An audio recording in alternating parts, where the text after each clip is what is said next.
Here's a tutorial to help you set up the graph for your bead lab. Some things you're going to need are a piece of graph paper, a pencil, and a ruler. Eventually you will use your data. Pause this presentation whenever you need to complete the step we are showing you, and then restart it for the next step. The first thing you're going to have to do is hold your paper the tall way, like it's shown in this picture. I'm going to be using a black marker to make the graph. You should be using a pencil. Please draw your X and Y axes on your graph just as it's shown in this picture.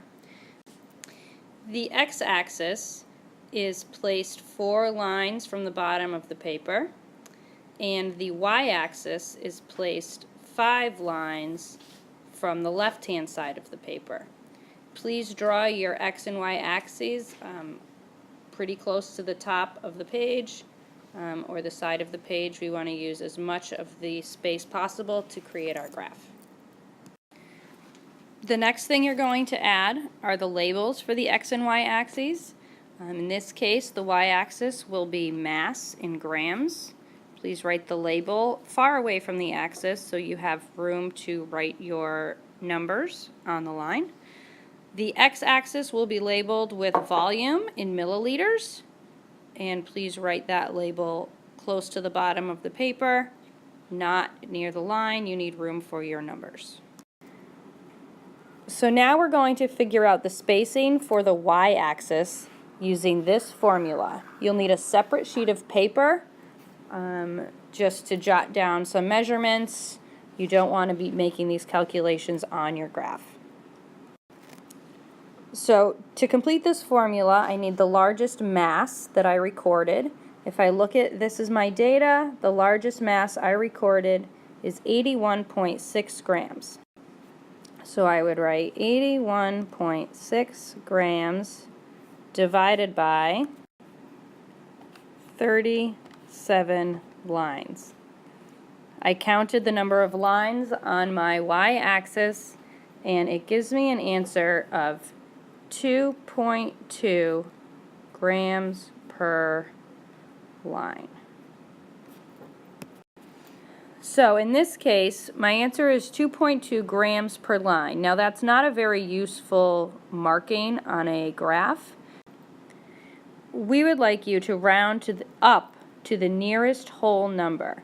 So in this case, if our answer is 2.2, we would like you to round up to 3. So each line on your Y-axis will be equal to 3 grams. So if you look here, we've taken that information and we've labeled each of our lines with 3 grams each, going up by 3s. Notice the numbers are placed carefully on the line, not the spaces. That's very important. And we've added our measurements all the way up until we reach 90 because our data went up to in the 80s. You might also notice that the Y-axis is pretty crowded with a lot of numbers. So one thing you can do is, what you can do just like we did on this graph is only label every other line with a number. You're still going up by increments of 3, but you're not labeling every line. You're just labeling every other line. We're going to use the same procedure to find out appropriate spacing for our X-axis. So we would use the largest volume on our X-axis. From our data that we used, the largest volume was 32 milliliters. And there are 29 lines on our X-axis. So we completed 32 divided by 29 and got 1.1 milliliters per line. Now you have to round up to the nearest whole number, which means it's 2.